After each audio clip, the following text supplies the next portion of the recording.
The Antichrist is not who you think. Darkness doesn't always come wearing a crown. Sometimes it looks like light.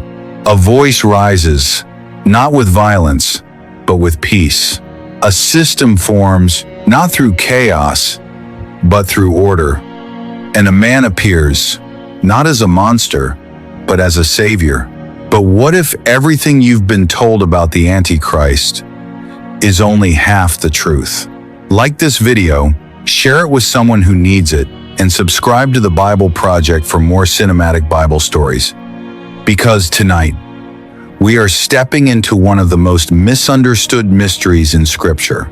Not myths, not fear-driven theories, but what the Bible actually says.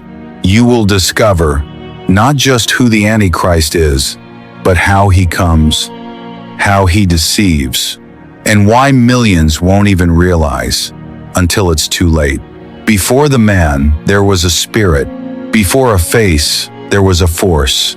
Before a throne, there was influence. The wind moves silently through the trees, unseen, yet undeniable. So is the spirit behind the Antichrist. The Bible does not begin with a man. It begins with a warning.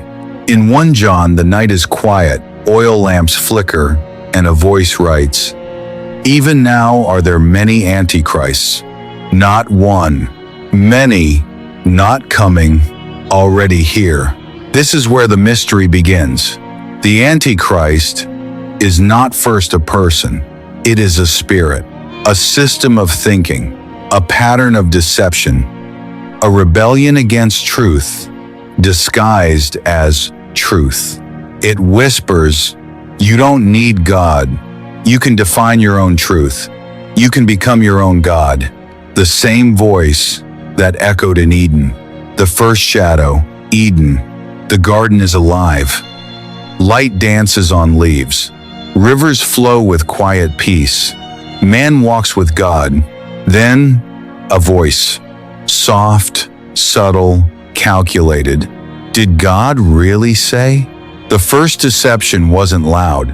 It was intelligent. It didn't attack God directly. It questioned him, and in that moment, something entered the world. Not just sin, but a pattern, a system, a way of thinking that opposes God while pretending to offer something better. This is the spirit of Antichrist, the pattern through history. Empires rise, empires fall, but the spirit remains. In Daniel, visions shake the night. Beasts rise from the sea, terrifying, powerful, dominating. Each one represents kingdoms, rulers, systems, but behind them all is the same force. Control, pride, defiance against God. Kings declare themselves divine. Nations build systems without God. Power becomes worship. The Antichrist is not new. He has been rehearsing through history. The man is revealed. Then the prophecy shifts from many to one, from spirit to flesh. In 2 Thessalonians, a warning pierces the silence. That man of sin be revealed, the son of perdition. A figure emerges, not chaotic, not wild, but calculated. He doesn't rise through destruction. He rises through solutions. The world is broken, economies shaking, nations divided, fear everywhere. And then he appears, calm, brilliant, convincing, a man with answers. The great deception. Crowds gather, not forced, drawn. Because he doesn't look like evil, he looks like hope. In Revelation, the vision unfolds. A beast rising, but not alone. Another follows. The false prophet. Miracles begin. Fire falls from heaven.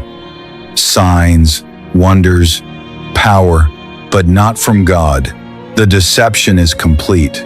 Because people don't follow evil, they follow what looks like truth. Why the world will accept him. The streets are full, screens glow, Voices speak. Finally, peace. Finally, unity. Finally, order. The Antichrist doesn't take power. He is given power because he solves problems. He brings stability. He offers a system where no one lacks, but at a cost. In the shadows, a mark emerges. Not just physical, but allegiance, a declaration.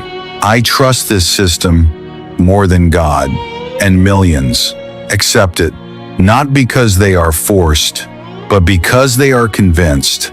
The real danger. Here is the truth most people miss. The Antichrist doesn't begin with control. He begins with agreement. Agreement with ideas that slowly remove God.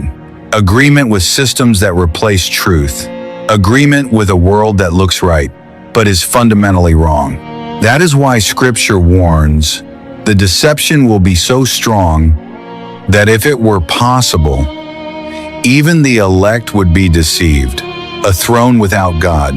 The temple stands. Power radiates. And then, the moment, he sits, not beside God, but in the place of God, declaring himself to be God. This is the final reveal. Not just a ruler, not just a system, but a direct replacement, the ultimate lie. You don't need God, because I am God. The return of light, but darkness has an end.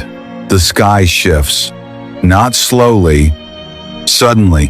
Light breaks through the clouds, not soft, blinding. A presence returns, not as a teacher, not as a servant, but as king. The Antichrist rises through deception, but he falls in a moment. No war, no struggle, just the breath of the one he tried to replace. And it is over. What this means for you, the silence returns, but something has changed. Because this was never just about the future, it is about now. The Antichrist is not just a man to watch for. It is a spirit to discern, a system to recognize, a deception to resist. Because long before a mark is given, hearts are already being shaped. Choices are already being made. Truth is already being tested. So, the question is not, will I recognize the Antichrist when he comes? The real question is, can I recognize his spirit now? Because he does not arrive suddenly. He prepares the world, slowly, through ideas, through systems, through subtle shifts away from God. And only those who know the truth will not be moved. If this opened your eyes, subscribe to the Bible Project for more cinematic Bible revelations. Because some truths are not just meant to be heard, they are meant to prepare you